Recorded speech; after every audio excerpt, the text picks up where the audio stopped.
Oh. Est-ce que a bêti ma soeur a fait ce qu'il y a aux fait ce qu'il y a dans Kabila en prison. Ce qui peut pas tellement enclencher l'article 64. Fait ce qu'il y a aux prison à Mbogani. On dirait que nous devons au banc à l'élection. Aïe. Ndionangai, au moins des années. Ata soyi bazuli bata. Hein? Bachi candidat na fait ce qu'il y a bata olonga. Oh. Mutawo ni ma voter fait ce qu'il y a. Moïse Katumbi sera candidat. Neto lo babwe et loko moko te ko pekisa Moïse Katumbi la candidat sauf ceux qui va prouver biso que maman na aza congolaise. Batu ya PPRD bazali clair te. Ondimaki tango batu nyonso baboyaki yo ndimi obino boboy bo bloquer processus. Après na suka bokomo lo bakeno enrôlement est concerné binoté. Mais vous avez cautionné. Aïe Sasso ata 1 mètre carré ba récupérer ça. Ata 1 mètre carré. Et puis d'ailleurs, to ke deka musika pour rien. Qui vous dit que M23 na IDPS n'enfant ba oza mutu mote. Parce que M23 a la ligne membre ya Union sacrée. Le bien, comment une loi est que ça mara pour la naka ba meti. Pourquoi ils ont la naka ba meti? Au moins te ba fixer. Aza ya bisoté, abenga bango de babata. Monsieur Félix Sekedi, je dis ici, Azama mba IDPS. L'IDPS est né dans le mensonge. Au moins à force à recevoir la promesse na bana. Bana banoto se soute. Ah papa, toi tu es un menteur. Mais Moïse Katumbi baebi bango bien. Moïse Katumbi a pas alalisa bango na bambeto na ye. Ah bayebanya. Aebi bango bien alesa bango apona kutuna secrétaire général ya parti na bango. Asomba IDPS Moïse Katumbi. Azaka ko gérer na mazembe na IDPS. Kabundu a comme ça Kabundu secrétaire général. IDPS na PPRD n'en font qu'un. Kabila na fait ce qui bazaka moko. Basi na ba deal na bango. Ndenge bazaka na ba ocha pression bazolinga fait ce qui a respecté ba accord ba signaki ya yaka wana nde pona ko chauffer kit. Le quoi kit eza chauffer mando ba pesa ki ekomi na suka Kabila za na calcul na soit yazonga soit acha mutu na ye. Ngana ba on na démarche mota. Est-ce qu'on a ngena tu na ba soda o ya se ba yo na mosala bango. Ba yo kanga ba photo. Oh. Est-ce que to lobani? Ka ba photo nde ba kanga. Ye pona ko sala c'est que gouvernement na M23 ba yokana pona ko faciliter réinsertion à M23 dans la société. Mais balobaki yango ebonga te. Ezali na communiqué final. Ezali na accord ba signa. Mutu nyonso a travailler na Félix Sekedi. À part bateau bazaki na banyonga ba mapa et consort. Mutu nyonso a travailler na Félix Sekedi lelo azo regretter. Biso d'abord to ano na kanda mokonzi na bango Kabila komisi Félix Sekedi nanko. Yango mone justifia ki vérité des yeux. C'est ça la démarche Nabiso. Le quoi, M. Félix Sekedi, c'est une invention de Kabila. Le quoi, à Komawa, n'a par la seule volonté de Kabila. Et que ba Bobenga ba député, ba Komawa n'a la volonté de Kabila. Ba sénateur, ba Pesaka Kanyaka pour que ba député provincial ba voter bango. Il faut résoudre d'abord ces problèmes. Voilà, mbote bandeko balandi bi pa union sopozwami na yebi bozali belé na ngonga yo de partout na monde bozolanda biso. Émission na bino tolobela Congo tokolobela ka Congo oza muto asika okuta na émission yo yeba ko s'abonner partager émission tika ba commentaire na yo et ko sala biso bien ezambala liboso na 2023 to ya mela bino papa Alain Bolojwa na ye makambo ya kolobeza ngate toza vraiment na ngonga te bonjour papa Alain. Bonjour, mbote de Konangai, mbote na balandi. En tout cas, merci beaucoup pour l'opportunité. Na présenter mes vœux les meilleurs na Yomoko. Merci. Et na ba tous les oubliés de la République, les militaires, les policiers, les fonctionnaires, les médecins, les enseignants, bref, bateau, bazo ça misala solo na l'état mais bazo ka mbano malonga te na pesi bino na présenter bino ba vœux les meilleurs. Et puis na sengi, na profiter de l'occasion ya ko senga bande ko na biso ba teke na bayaka. Bobo mamoto, boyoka, botika, bo éviter que se laisser manipuler par la classe politique. Nikambongo ya ba teke jusque là, tu connais le niveau. Non, mais la semaine passée, Babomi est belé. Babomi est belé, on nous envoie des vidéos, on nous envoie des photos. En tout cas, massacre et ça continue. Et le lot est commis plus grave parce que bah comme qu'on utilisait arme à feu. Voilà qu'on égorger bah chef coutumier. Sincèrement, personnellement, je trouve que c'est très dangereux pour une nation. Et je voudrais profiter aussi de l'occasion pour la Koyebi, ça n'a pas mbosso. Yonde va pointer na neni Moussapi.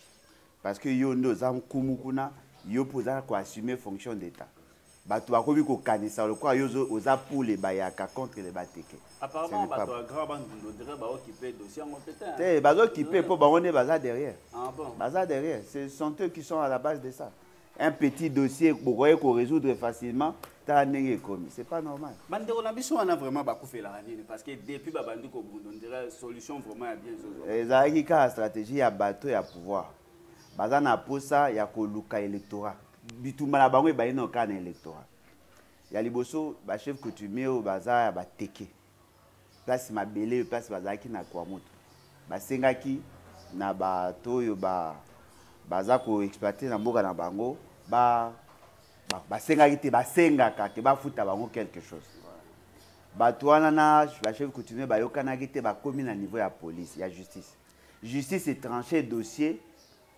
mais justice est limbongo. Si le chef coutumier a bien mbongo ya dépenser qui wana ya ba procès, il faut que bato wana bazongisa la ye. Ba yokana ki bazongisa malema ba politicien ba ye ono makamwa ya bokite bo futango te de c'est allé. C'est comme ça que le conflit est banni. Voilà tout ça ce sont des politiciens. Papa là, est-ce que aujourd'hui déjà carte non? Carte année, o ya échographie. Carte d'électeur. Papa. J'ai un passeport. Bon yo voter ma ponomi comme penebole là qui ma ponomi yango. Ah bon. Ma ponomi o bozo sa maram nanko bato ba keneka ma ponomi poto zaki na nga ponaki na ngai ma ponomi ote. Ngai ma ponomi a bien na lobaki ke nanga junior il faut alongwa Félix Sekeda alongwa il faut que nous ayons une nouvelle loi où il peut permettre que tout ça va bonnes élections pour que na sima ba élection te connaître la situation ya Christ. C'était ça. Oyo nanga junior oyo. Yewa nande nanga junior. Il est descendant à dériver à nanga. Il faut que tout désirer l'excellence. Moi peut-être que l'autre baye barate. Nous autres qui avons combattu pour na kozwa ko chaque pays dans l'orbite il y a démocratie. Tous qui n'a pas ça que les élections est à la solution. Tous qui n'a pas ça que l'élection est à la problème. Aujourd'hui, l'élection est à la problème. Comment pouvez-vous expliquer un monsieur comme Félix qui est à la tête du pays? Muto Bapona été.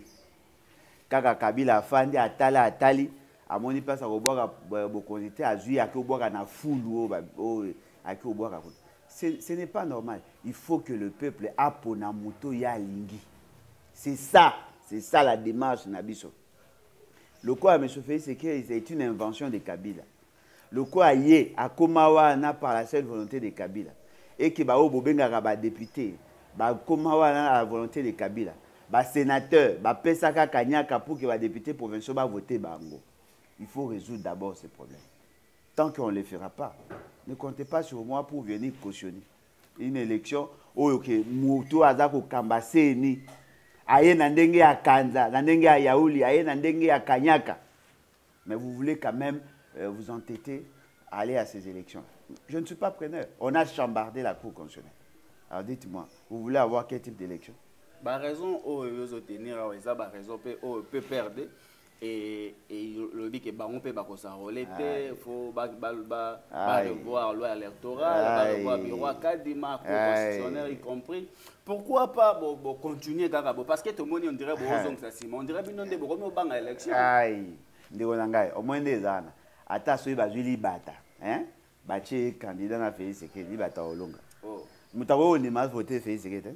À sali preuve il y a à commettre tous les péchés que le Congolais ne supporte pas. À essayer d'approcher na Rwanda, à céder Babilo rebelle na Rwanda, à humilier biso na Rwanda, à sali à des bambongo ba détournement et yeruta ba komi kutu ba spécialiste na yango, nyonso peuple congolais linga ate Félix Sekedi azosa. Mais loko moko ezali vrai. Ba taper perdre na omona bango ba sérieux te. Oh. Oui poni ba sérieux te. Biso d'abord to ano nakanda mokonzi na bango Kabila komisi Félix Sekedi nanko. Yango mone justifia ki vérité des yeux. To longwe wana to zaki susu na problème ya tango ba Kulutu Martin fa ça qui proposition en sortie de crise que je n'ai pas soutenu par ailleurs. Bango Bakeina Félix Sekedi basali loi portant organisation et fonctionnement à CENI. Bango basali yango. Oh, mais bango balobi ba revoir loi électorale. Tikana loba. Bango wana basali loi électorale. Ils ont participé dans les débats, non? Ils ont participé dans les débats. Bakei kutu tina niveau ya kokabola ba poste. Tango bayokai na ba poste te nde bakomi ko manifester parce que Félix Sekedi de lazwa bato PPRD atindaki a débauché bato ya PP bato ya FCC ya kala nde akomisi bango kuna. Mais vous avez soutenu la loi. Toutes les lois là vous les avez soutenues. Alors aujourd'hui, bolo bakeno, boko kena processus électoral était parce que vous avez considéré qu'il faut pas réviser. Ce n'est pas sérieux. Tu as PPRD bazali clair. Ondimaki, tant que batu nyoso baboya ki yondimi, obino bobo bloquer processus. Après na suka, boko mo lo bakeno, ma enrôlement est concerné binoté. Mais vous avez cautionné. Bomoni batu ya PPRD na batu nyoso tout bakenda ki kokuta na nanga, basoli na nanga. Nanga junior bayambi bango basali ba débat na bango ba discuter na nyoso te sili tant ba bimaki basali déclaration ni ke ba boye oboyi loi oboyi muto ba poni moke ko répondre à invitation na c'est inconcevable. Moi je pense que bango bazane na posa ya kolinga ko s'embrouiller pour rien biso to biboy lokola Bokonzo eza na Congo lelo. Ezali ko refléter la vision ya peuple té. Lokola l'État congolais, les institutions de la les animateurs des institutions ne sont plus en osmose avec le peuple. Lokola makambo ezo salema eza au peuple alingité. Lokola constitution ya lelo ezali constitution ba tamboli nango likolo ba violer yango systématiquement. Il faut que tu refonder l'État sur de nouvelles bases. Un, il faut qu'il y ait la révolution. Peuple, abote la mutu nyonso azana l'état abote la bokonzi na ye.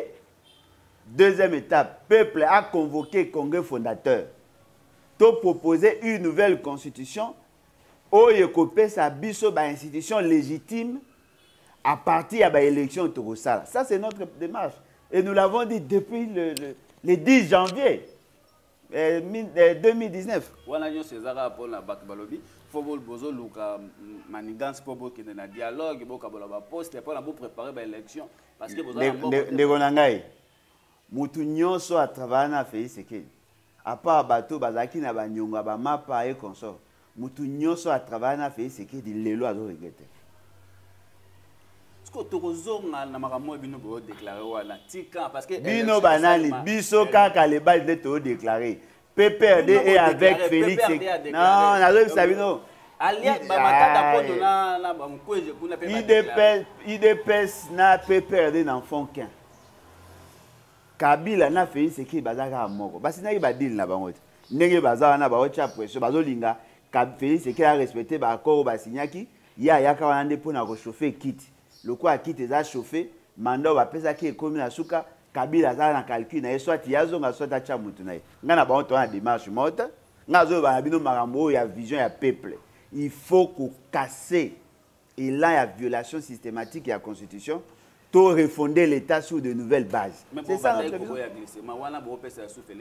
Bah ya kozala te ya kozala na prison. Maso ni obeta. Oh. Est-ce que nga beti maso ya Félix Sekedi kozala? Félix Sekedi na Kabila ba kozala na prison. Ceux qui peut pas tellement enclencher l'article 64. Félix Sekedi kozala président ya Mbogani. A kozala gouverneur ya prison. Yena Kabila ba okanga. Lelo tozo lobela makambo élection on dirait peut to bossa ni Bunaga na Papalin. Bunaga na lelo sali au moins ba 200 et quelques jours eza sous occupation. Papa Félix. Papa Mbata epsa ki biso lobi. Papa Mbata. Avant le 31 décembre Kimi Rokota mais jusque là écoute yo la ndara mutoka Mbata. Mutu déjà ba oluka non esika atanga esika comment professeur. Oh, vice-président assemblée. Et changer dit.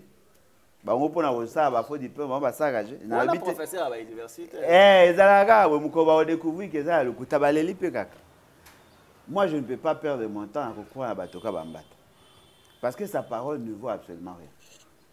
Olobi a rassuré bino na ba discours na e capture alobi na bino que baza ko trouver ba solution décembre il y a 2022 et aussi la té ba résolution makamuyo de te goza résolu.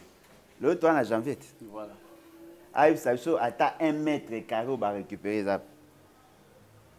Atteint 1 mètre carré. Et puis d'ailleurs, tout le monde est pour rien. Qui vous dit que M23 n'a eu de peste d'enfants, parce que M23, à la ligne membre, il y a l'Union sacrée. M23 a fait la déclaration qu'à la ligne membre, il y a l'Union sacrée. Bateau, Bazaï va porter parole, il y a M23. Bazaï va membre, il y a des pestes. M23, Ayawa, ça a 14 mois. Mbongo bazui a mobilisé na ba militaires ou ba recruter wana pour basa maramna bazui bango. C'est pendant qu'ils étaient ici qu'ils se sont organisés pour avoir tous ces moyens. Mbata wana loba et pas Christa Bosembe, notre jeune frère bien qu'il Bunganzela. Aloba pas Christa Bosembe. Aloba que bandimi que bayambaka batu ya M23 bakanisa que ba sérieux. Alors dites-moi comment Bolingi tous abatabo au sérieux. Christa Bosembe à Bunganzela. À Bunganzela. Voilà président, c'est ça. Et ça est. Abunganzela. Abunganzela. Vous avez défendre à cause juste à comment défendre l'individu. Abunganzela. Il est intelligent, oui, mais Abunganzela. Ndekolanga ko ilo ba mingi te pona ko taba mbebela. Toke kaka. Papa Alain, ce qu'on pona kimia zonga la est de la République. Il faut d'abord longa faire ce quête. Il faut que le peuple azongi la bokonzi naï. Il faut que Moutounion soit à cause de Bokonzi. Aïe, peuple ne Mokonzi. En ce moment-là, ça en sorte que tout a une armée à Makassi, tout a une police à Makassi, tout a un service à renseignement à Makassi, tout a une population problème à santé, à Makassi, et à Mingite, à la capacité à Kobunda. Il faut tout ça la guerre na Rwanda pour que Moutounion soit aïe, que Namboka wana soko simbi mabeye na bango basilikaka.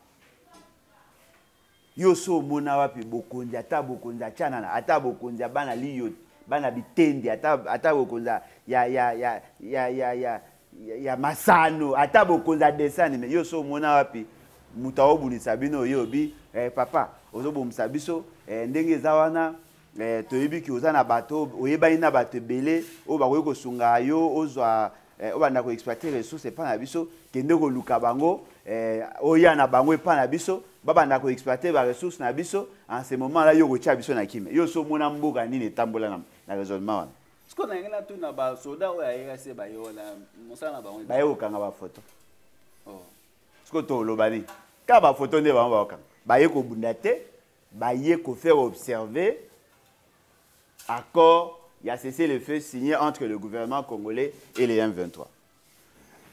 Monique Ayaka pour faire observer accord où ils ont signé entre le gouvernement congolais et le groupe armé. Donc Senga, Basenga qui na Monisco, Monisco a longwa, azo sale logote, Monisco a longwa. Monisco au moins a participé à l'opération. Ceux qui ba groupes armés baza ko attaquer a couru ko s'y opposer. Parce que ba élargir sa mission naïe par rapport à Nezara à Monique. Mais Lelo, EAC a la même mission que Monique. EAC a Kobundate. Donc, Aye Kobundate. Aye Kobundate. Aye Kobundate. Mindukyo ba yena ngoza pona ko sécuriser ba isika bango baza. Eza pona ko sécuriser population te. Ba yé pour faire observer l'accord a cessé le feu signé entre le gouvernement et le M23.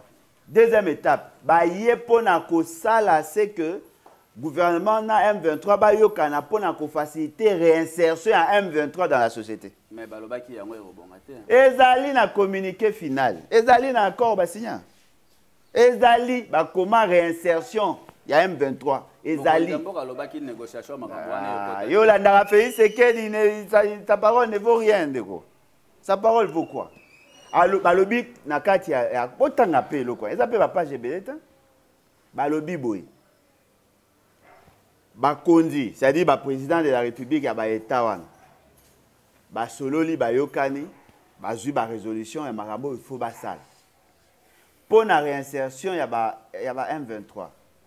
Il faut que le chef d'état-major généraux ya ba pays membre ba kende ko yokana na ba M23 ba dégager cahier de charge na bango, ba ça la proposition na ba chef d'état na sommet ya mbala suka. Nde bakotala eloko nini esengeli basala pour que ba réinsérer. Mais l'option à réinsérer bango eza. Mais je tiens à vous informer, peut-être ce qui n'a pas été dit là-bas dans ces documents. Dans leur stratégie, qu'est-ce qui va se faire? Et d'ailleurs tous ceux qui savent comment réinsérer bateau basaki ba groupe na groupes armés ba yebi que pour qu'ils soient réinsérés dans la société, il faut qui base na une loi d'amnistie. Cette loi d'amnistie est qu'on effacer ma baignon sur basalaki. C'est-à-dire qu'une loi qui vous dit vous ne pouvez pas le poursuivre pour de faits oyo et basalaki avant bazwala dans bakolandela bango lisusu te. Et comme le roi matata mponi. C'est matata mponi ils ont un problème de juridiction. Mais oya bango ils ont un problème d'effacement. Ils ont le quoi Bemba, le quoi Ndundu, le quoi Olivier, le quoi nani Willy Bakonga, le quoi batutu bazaka na ba rébellion, bango tout bazaka na amnistie. Ma benyo so basalaka na rébellion, babosana. Ata le so ngo kende ko funda bango na justice, bako brandi yo loi d'amnistie, ce qui veut dire qu'ils ne seront pas poursuivis au Congo. Dossier exact. Dossier est comme vide, comme casier judiciaire est comme vierge. Voilà. C'est ça leur stratégie. Alors, baebisi na l'état congolais boy. Il faut otala bateau balingi ba longwa na armée. Il faut tcha bango na programme ya bateau ba longwa na armée. Bateau balingi ba sala po na l'état. Il faut tcha bango na programme ya bateau ba sala po na l'état. Soit na ba institution civile, soit na ba institution militaire. En ce moment-là, Bogotala mutuna kanae.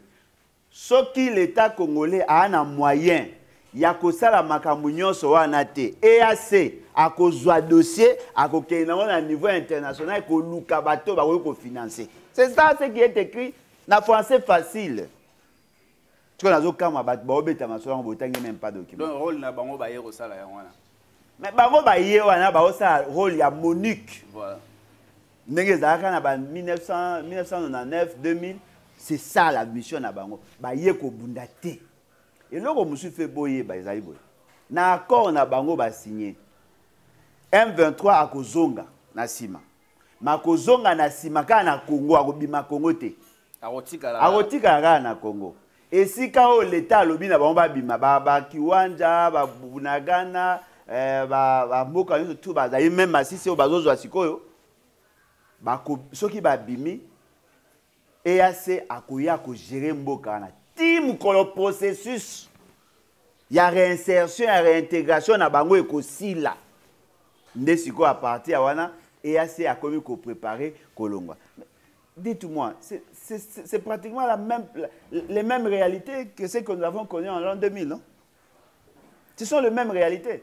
C'est comme ça qu'on va résoudre le problème. Nous avons eu à réinsérer le MLC, OZUI, RCD, RCD KML, RCDN, Mai, Naba, Moussous Bazaki, Raï, Asuki Mutomboki, Suki Bani, Nyoso Touana, Bakotati. Guerre ici là.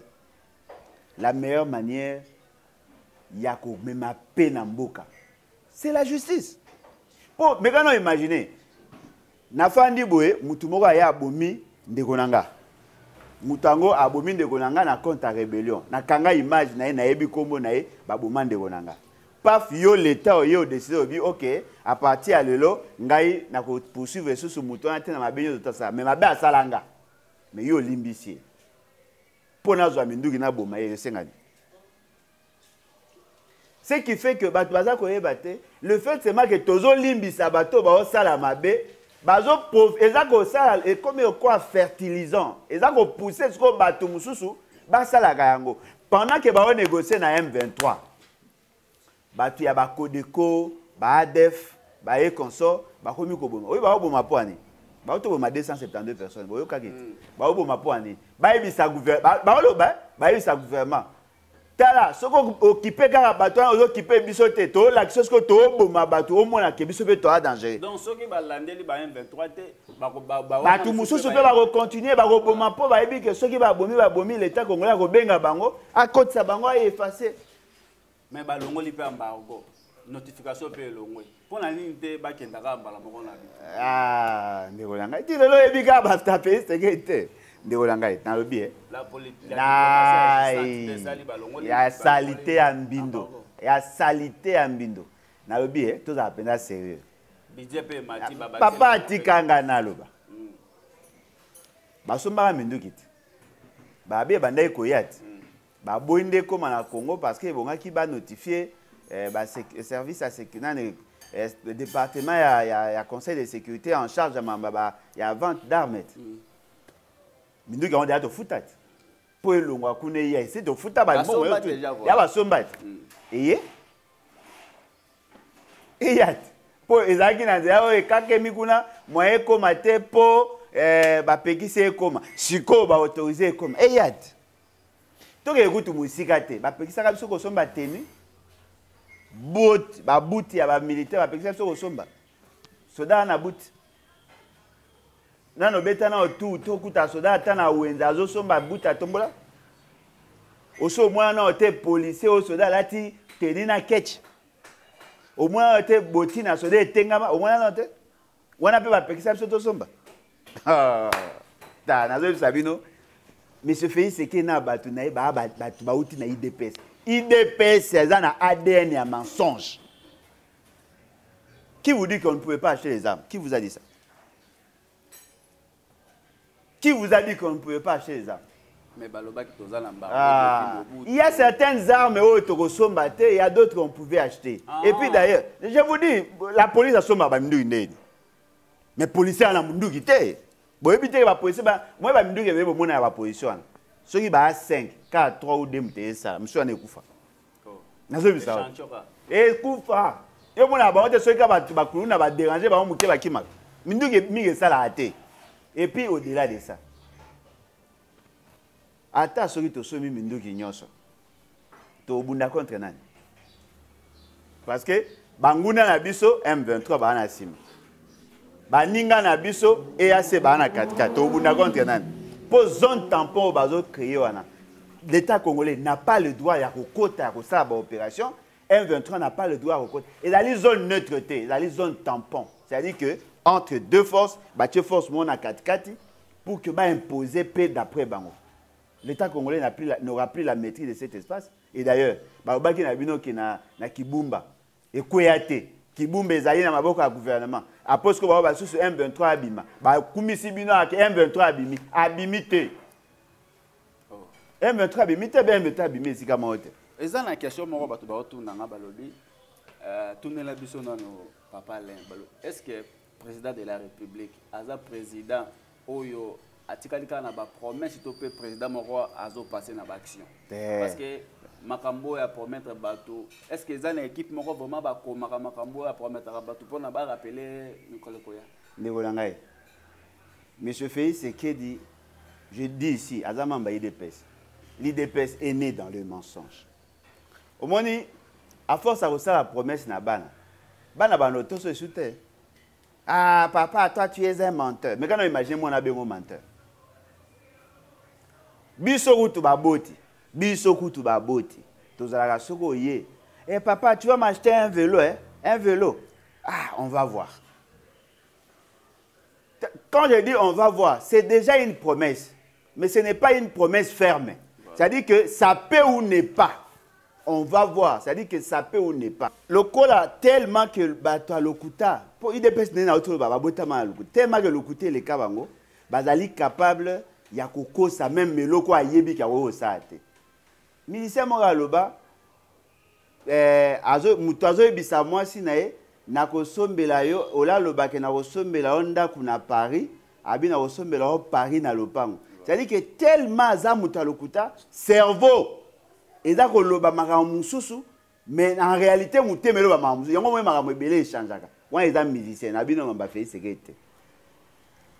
Mais c'est fait c'est que Tilelo, Tinebo moni a commis boina ki mukolo na yo na ndenga commis na 4 ans ya pouvoir.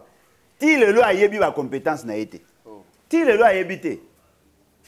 Et comme rien mo so afandi, on est aza devant azolinga draguer population, akoko lobalika musu bona loyenge, bato ba pembe na o baza ba responsable ya makambo ya aza ko sala promesse. Bato ba bi maman na ngai muto azolobani. Qu'est-ce qu'il dit? Ces messieurs ils parlent de quoi? Alors, c'est que le 6 avril, je crois, il y a comme férié. Et comment? Et là, il y a un bon côté. Mais il y a quoi aventure? Na sepeli kutundenge mokonzi ya Assemblée nationale azaliawa, mokonzi ya Sénat azaliawa, bas batala ndenge ni bakoyiko sala pour que ba komisa le 6 avril, je crois, le 6 avril si je ne pense pas. Le 6 avril est comme férié. Na zuika ka vidéo na ewana. Na panzi yango na Twitter Nabi, ce monsieur est incompétent. Eh! N'est pas finganga. Yo kanisakadini, yo sakana mokonza mboka. Eh, ababa no benge mutatondo. Ba bandi koloba, ba finganga ba finga. Esalema. Ezaka nde monde wana. Esalama. Vous savez pourquoi ça mate? D'abord c'était du mensonge. Ezali lukuta munene. La question à commissaire jour férié ne relève pas de l'autorité, il y a législateur. C'est une décision réglementaire. La personne qui peut rendre un jour férié, ezali le ministre en charge et à travail m'a proposé à mon conseil des ministres. Ce n'est pas le domaine de la loi. Mais on a promettre une université na courant. Bolapa. Na yo sa bino fait c'est que bokeba na moi mbalo wana bolapa. Na bozu ba promesse te, a ko promettre bino ka sa boulevard na kate bali. Bon, kala bingi te bo mona. Mbongo aramba etsa ibiso université na Mbujimai. Mais jusque là misala ngo bongo ba détourner bongo ba ebisaka bino te ke ba kotonga université na Mbujimai. Ba ebisi bino ndeke mbongo ya ramoto yibaki bino yango nde to otongela université na Mbujimai. Voilà. Mais lo osko bino ba boye bate. Félix Seked a fait la promesse de construire l'université dans Mbujimai. Mboga na ye. Aibisi bango masha mumenu na otonga ya bino université na université azotonga pona baluba te, aotonga pona bakasayente, aotonga pona bilenge congolais onyoso bangi batanga. Parce que mutakoye kolongwa université a akena Mbujimai ndenge bat bakena Lubumbashi bakena Kisangani. Ezali université ya Congo, tokoye kobeta maboko soka tongaki. Mais là, ils ont passé l'année. Ils ont bon yaram, salili. Bino bobeli mibi habité. Le quoi déjà to yiba kimbo yaram. To lukato sa le loko poezipa. Mais ba bosani ke mbongo ngo yakam bala morote. Ba nego zo ndambo ye balie, mbongo ese silaki. Ba yeko beta siko batambujima vaccin, ba otonga université. Ba luki siko quelque chose qui 2 millions de dollars, ba pesi na ba travaux, ba sa fondation. D'ailleurs, 2 millions ba auto beta lisolo. Ezali mbongo oyo société asalaki musala. Azako senga na bango bazongisela ye mbongo na epe babakisa ye mbongo pa konye misa yango mbongo musala ekangami. Balobi biloko musu eza basombaki nzela eza bien te eza ya okangami. Ah bon? Ekangami na kote ni. Bakote udira na Lubumbashi nzela eza bien te. Ah basombaki biloko na Lubumbashi bonga ya na Mbujimai. Nzela eza bien te yango ekangami. Siko masango yaki na Mbujimai le nzani. Bata Mbujimai ba oviva ndeni. Po ba bibaka mingi biloko uta na Mbujimai. Kuna siko na Mbujimai situation za ndeni. Biloko ya bato ba particulier ezoya. Bongo ba biloko ya l'état ezo sa misa ezo koma tendeni. Est-ce que papa les na mona batalo kutalo kwa binote. Na ebite so ezaka il faut d'accord pour éducation. Moi mutu so pose kosa kosa mingi. Okoza so crédible te. Et comme il a dit so otamba wana izaba biloka ba Félix Seked wana. Da ngalo banoki wana mambolo banza lukuta. Ce n'est pas bon au père de crédibilité nyoso. Est-ce que pour na kotonga université na mbanga il faut sa promesse? Mais ayebisi bana mboka ke na oya otela bino université. Alobi ke mbala avant que mbala université na ekosila mbala sima o tangu ya koya université ekosila. Mbala sima o ya ezaka ko voter na ba élection. Kastanga oya na élection ya na bisika bana mbanda bana Équateur nyonso. Depuis ya asaila bino lote. A promettre bino université. Nga nazo yebisa bino boy. Pour bon voter ye. Il faut bon mona université ça mi koleka ya poto. Pour ye mutalobi na bino ti. Abi na bino osala bino université. Aote la bino courant. Soki Félix Seked a koza candidat bien que nazo souhaiter yango te. Pour bino bon voter ye. Faut bon à la sûr que université yango esalemi. Pour soka la bino ono na lingaki na sa université. Bo oyelo na beti bino. Alobi soki nzambe alingi. C'est-à-dire le quoi olobaki Kabila mutablokaki. Union FCC mutablokaki.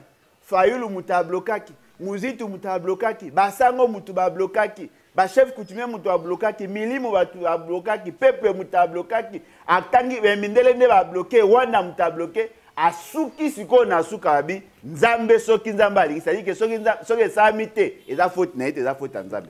Ya on a zo sabino boy. ngai en tant que moi nabino, en tant que ndeko nabino, en tant que leki nabino, en tant que yaya, en tant que papa nabino. Muto a voté Félix Tshisekedi. Soki université wane salamité à Andoki. Pour promesse soit bosengaki basengaki courant. Oh, basengaki courant, babiki coureya. Bosengaki université. Université na mbandaki eza. Inimba ezali université ezo bimisa pe bato malunga pe toomona.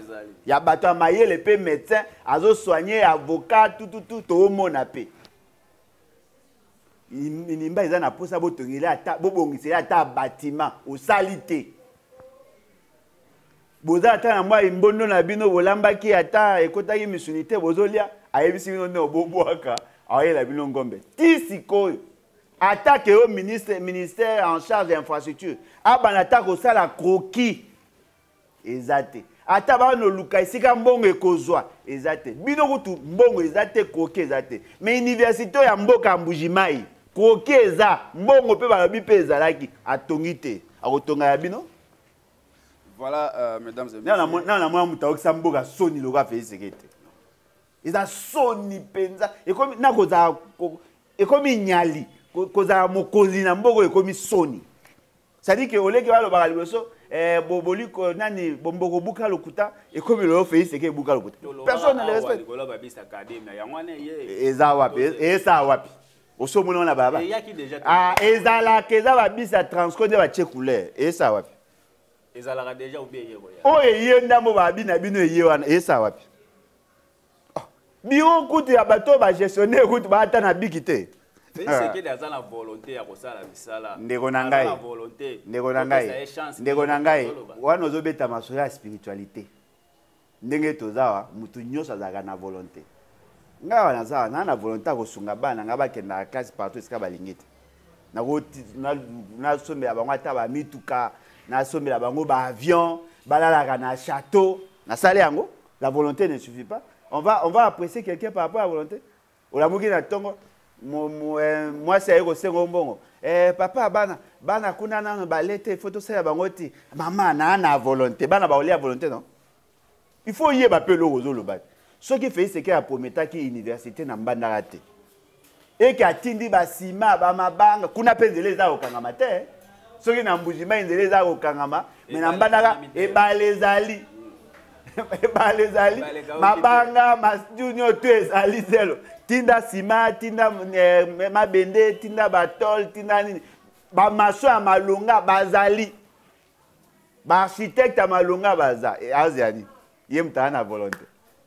Voilà mesdames et messieurs tozo chité déjà nazo senga na bana nyonso ya ville mbandaka o baza précisément na ville mbandaka bokende le 15 na meeting oyo activiste Joseph Bayoko Lokondo a organisé. Yende mobile. Ah. A organisé. Mobile ndé wa. En tout cas, so inga na koyi moko yoza gouverner Équateur. So yo koyi moko. So na koyi moko na mbo yoza gouverner Équateur. Mobile ndé wa. Voilà bokende bino nyonso na. So kezaki ya bosemi na ngaba ndo bokende te. Mobile ndé wa. Tozolo ba mamba Bayoko. Kaya zo ba tu ba bilenga Équateur. Mobile ndé wa.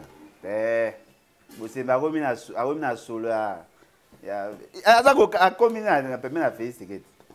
Azo sala mosala, azo sala mboka, azo sala face. Bonku folololi motembe mon frère. Au moins ndenge za na mwana nyoso a obima na nzete a Félix Sekea ozaka bololo. Voilà bala mbandaka le 15 rendez-vous za moko mais place à mabele lisi wana bokende yo ka message ya Joseph Bayoko. Ba okangete mbalo. Bon, espérons hein. Alors bakanga eka esa elote. Ya ça mais ça. Mobile ndé wa. Bayoko balobi au message déjà. Papa Alain, est-ce que on peut être loyal avec son autorité morale dans la République topé na peuple? Bon, en tout cas, c'est qui est vrai, Ezali, ça dépend, il y a degré à responsabilité. Parce que je trouve que ce débat-là a sa raison d'être. Moi, Nathalie la Bible, je un exemple la Bible. Élie était serviteur de Dieu, Élisée était serviteur d'Élie. Comprends la nuance? Ça peut être aussi en politique. Mokonzi nanga koyo ozala na relation na peuple mais nga na relation na mokonzi. Ça dépend. Mais ce qui est allé par exemple que yo posa na contrat na peuple, tu n'as pas le droit à se soumettre na caprice à mokonzi. Ministre oyo ayaki na pa azui bokonzi na kombo ya parti. Il n'a pas de lien avec Félix Tshisekedi. Il a des liens avec son parti. S'il agit en tant que ministre, il agit pour le compte de l'État. Son chef, c'est Félix Tshisekedi. Mais le col a Zouaki Bokonzi na sima, il y a Moïse Katumbi. Ce qui Moïse Katumbi a dit, il faut aller longwa. Ça, c'est un homme. Mouto a longwa, il a moutou. Dans le bien, ils ont été dans notre zabwe. Au Ebani, par exemple, il a fait Tshisekedi. Tous les pour exemple, ma bébé, vous avez au Ebani, il a fait Tshisekedi. Ngana Ebani, il a fait pour toi, madame Nabiso. Dans d'autres exemples, na memi pas fait Tshisekedi. Na habita, moi, fait Tshisekedi, on de Gonanga. Ngana fait Tshisekedi, to mo beba, yo tikal. Non. C'est ça. Parce que Mouto a même qui yo kuna, bango mi ba yo kanate. Longwa, parce que tango tikala, et Robimanine. Ataye kutu muto amemaki epa nanga akomi ko se méfier na yo. Ba o batikali balobi bango bazola intérêt peuple. Intérêt peuple api mibi. Intérêt peuple api. Est-ce que ba ministre wana vraiment ba kozala loyal na Félix Tshisekedi? Ba kozala loyal ndeni parce que muto apesi bango beaucoup. Félix Tshisekedi mutachaki bango.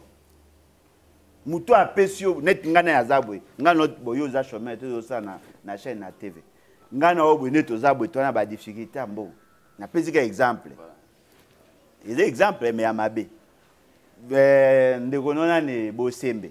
Abengi yo, nazuka exemple na ye. Abengi yo. Ndeko za wapi?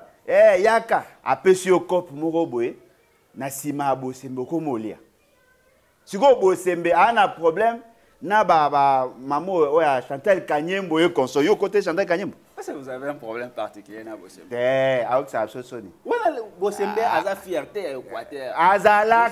Azalaka azo sala mosala pour la République azo servir. Ah ça il a Félix Tshisekedi. Ah ça il a République wapi? Ah ça il a Félix Tshisekedi. Na pese yo ngobe sa émission na yo moko. Muto a memi yo esika soki na esika na ezo simba te il faut bolongwa na ye. Moi j'étais conseiller na ba ministère. Na Kinshasa nazaki chargé d'études après na komi conseiller à ministre ya pêche et élevage. Bato baoya ministre ayaki ayeko remplacer ministre na biso. Babi non voilà ba ici ceux qui yo zali plaque tournante yebi marambe belé ya maramba ya pêche et élevage pour azaki na ministre ya pêche et élevage. Nazaki oyebi mamba pêche élevage oyom tozo initiaki projet à relance ya production animale et halieutique to na posa au travailler na biso posunga biso to si samusa na isi bango non muto amemaki ngawa azokende na okende na ye nga bino to na contrat. Moi je n'étais pas nommé par ordonnance, j'étais choisi par la décision de la personne du ministre. Soki ya longwe na longwe. Est-ce que vous êtes contre ou pour la loi Tchani? Loi Tchani est arrêtée. Ça, ce sont des aventures. Il a les propositions à Salaki avec ta confusion. Abakisi ba déjà on a yokani ça bien. Abakisi marambe belé. Loi Tchani ils ont révisé la constitution. Loi Tchani ils ont révisé la loi sur la nationalité. Loi Tchani ils ont révisé la loi électorale. C'est comment une seule loi et vous avez révisé 3 grandes lois. Proposition de loi naïe, ils ont révisé la constitution, ils ont révisé la loi sur la nationalité, ils ont révisé la loi électorale. Et puis le lundi de Zaboué, à ce qui a la révision de la loi naïe, il faut qu'à en 3. Ce qui a en une loi au Légatin. Parce que les dispositions en matière, il y a double nationalité. Ils allaient sceller dans la constitution. Est-ce que Moïse Katumbi a pouvoir en place? Comment une loi est pour ça pour la métier? Pourquoi ils ont la métier? Au moins, tu vas fixer. Azaya bisoté, abenga bango de babata. Tous apprendre servir ndunda bata. Dida Sipembe, Nembalemba, Kengo Adondo, Ozui, Moïse Katumbi, ce sont des bâtards. comment un bâtard oui comme papa na ye vivant na papa na eza ba biloko ye kutana ne mercenaire soka za ki maele ibonga sandeni ibonga zo proposition de loi na akaboli yango en 3 une disposition de loi pour réviser la loi électorale qui est déjà adoptée, qui est déjà en vigueur, c'est-à-dire qu'il ne pourra plus revenir sous ça. Parce que la CNI a sali ramené sur le bail de cette loi-là. Aujourd'hui, la loi sur la nationalité, c'est là où maintenant on définit comment identifier ou comment reconnaître celui qui est congolais d'origine ou pas. Et puis, Kounande va fixer une définition à congolais d'origine en profondeur par rapport à la Constitution. Mais je vous dis, si on révise cette loi-là aujourd'hui et qu'on n'a pas révisé la loi électorale, Moïse Katumbi sera candidat. Netolo baboué et l'autre moroté Moïse Katumbi sera candidat, sauf ceux qui va prouver biso que maman n'a pas congolais. Jusque-là, bazo prouvé non. Personne n'a prouvé. Personne. Et puis Moïse Katumbi a postulé. Ata maman n'a pas congolais. Qui peut prendre les risques à voter Moutouroué? Est-ce que les autres savent pourquoi? Les autres savent pourquoi? Pour Moïse Katumbi, baebi bango bien. Moïse Katumbi a pas alalisa bango na bambeto na ye. Ah ba yebani. Aebi bango bien alesa bango apona kutuna secrétaire général ya parti na bango. Asomba IDPS Moïse Katumbi. Azaka ko gérer na mazembe na IDPS. Kabundu a comme ça Kabundu secrétaire général. Ils ont un débat moro inutile. La loi la constitution dit article 72, ne peut être candidat que celui qui est congolais d'origine. La loi sur la nationalité est congolais d'origine. Mouto Azako appartient à un groupe ethnique moko batali babi soit de par son père, soit de par sa mère. C'est-à-dire que vous êtes congolais d'origine de par ton père, congolais d'origine de par ta mère. Bisoko to aba congolais à solo ya pure souche ya vrai. To beta masolo nante? Yo congolais ya bien ya source alliance salemi ozana na mouvement. Alliance ali. Ya alliance ali. Na za alliance na alliance na peuple. To de la Alain Bolodjoa candidat 2023. C'est possible so ba kangi fait série. Bon so ba kangi. So ba kangi te boké na élection na ba aventure. Voilà papa Alain to comme na suka mot de la fin là.